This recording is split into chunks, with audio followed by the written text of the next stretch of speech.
So this particular Careblazer told me I don't like the woman I'm becoming. And she was sharing just in her caregiving journey, caring for her husband, she did not like the woman she was becoming. She was feeling more frustrated, more upset, losing her patience, not enjoying any of her time with her husband. And that was why she joined the care course ultimately. But what I want to share with you is if you don't like the person you are becoming in your caregiving journey, I want to walk you through the simplest 3 steps you can start taking to actually feel better about how you are showing up in caregiving. And before I share those 3 steps, I just want to say it's totally normal to be frustrated, to lose your patience, to have difficult emotions, and to not be perfect all the time. That's totally impossible. So we have to allow room for being human. But that being said, if you find yourself in the position like this Careblazer, where she is actually reflecting on herself and realizing, I don't like this. I don't like who I am being. I don't like how I am showing up. This video is for you. If you're new here, my name is Natalie Edmonds. I am a board certified geropsychologist, and I created this channel because I didn't think it was fair to make dementia caregivers wait months and months for an appointment to get information and support and help on their dementia caregiving journey. This is not a replacement for your healthcare, but it certainly is something that can help alongside your healthcare. So welcome to the channel.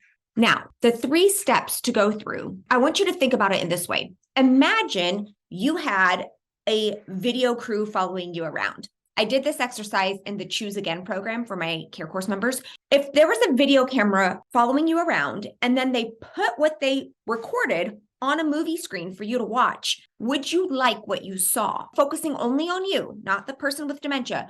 Would you like what you saw? Would you like the way you responded, the way you showed up, the way you went through your day, the way you interacted with your person with dementia? If you know the answer is no, which for many people it is, that's okay, then this is a sign that these 3 steps can really help you as well. So what I would encourage you to do first is to imagine you showing up in caregiving the way you actually would feel good about. Realistically, how would you want to respond when your husband repeats the same question 100 times? Or when your mom says something mean to you? How is it that you want to respond? And let me just take a moment and say, yes, I know I have animals everywhere. I have a dog, I have a cat. They like to come when I record. So stay focused on the content. They're going to do their thing.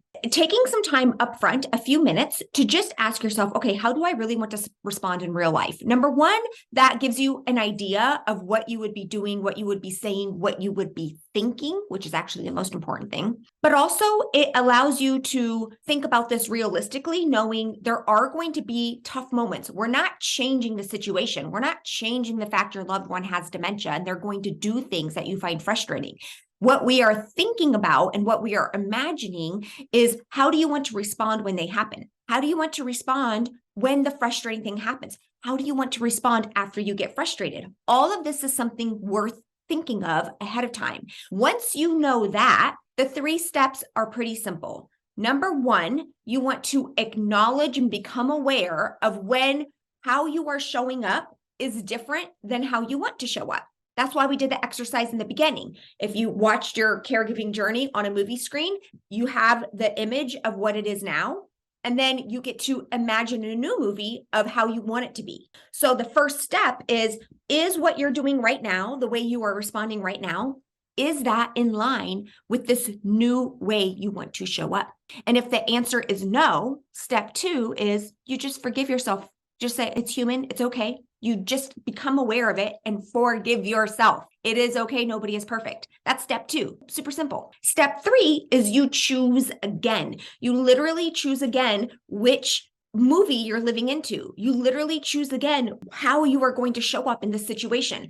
I cannot tell you how many times a day I have situations where I have a thought run through my mind that I am not proud of, or I show up in a way that I really wish I didn't show up. And then rather then beat myself up and get frustrated with myself and then spiral down in a way that will never help me. What I do is I acknowledge I'm out of alignment with the person I want to be and how I want to show up. I forgive myself and acknowledge I'm human. And number 3, I choose again. Okay, well, what would that version of me do now? What would that version of me say right now? What would that version of me think right now? It's still you. You're not pretending to be somebody you're not. You're trying to live into a different version of you. We are all capable of growth. We are all capable of self-improvement, even along the caregiving journey. And in fact, I think the dementia caregiving journey is an amazing and beautiful opportunity to start tapping in to this version of yourself that you want to. It's a perfect opportunity to do that. And all it really requires is you getting clear on how you're showing up now and how you want to show up, recognizing when those two things are different and they're not matching up, forgiving yourself, and then choosing again. You can choose again a million times a day. You can choose again in a second. You can choose again. There's no limit on how many times you get to choose again to remind yourself and remember, wait a minute, this version of me that I wanted to show up as, this version of me, the woman that I want to become, this is how she would respond. The man I want to become, this is how he would respond. So when this new Careblazer told me, I joined your care course because I don't like the woman I was becoming, she had a movie on her screen of how she was. And we spent some time thinking about, okay, well, how do you want to become? What is the woman you would be proud of becoming? What is the caregiver you would be proud of becoming? The spouse, the wife, the partner, the child, the friend. What does that look like? Get clear on that. Put that movie screen up, visualize it, and then follow those 3 steps. It really can be life-changing. Careblazer, are you willing to do this? Are you willing to try it? I know it might sound strange and you may never have heard of something like this before, but this is ultimately how we can shape our lives and change our entire life. And most importantly, change our experience of caring for our loved ones with dementia and the relationship you have with them. Okay? I'm sending you so much love. And if you'd like to join us inside of the care course and work with amazing Careblazers like the story I just shared, there is a free training in the link below where you can sign up for a class on how to care for somebody with dementia without the overwhelm, dread, and confusion. But in addition, I talk specifically about the care course, what it involves, so that you can figure out whether or not you would be a good fit for something like this. All right. Also, Nico gets a belly rub for every person who subscribes from this video. So if you haven't already, click the red subscribe button. It's totally free, and Nico says thank you very much.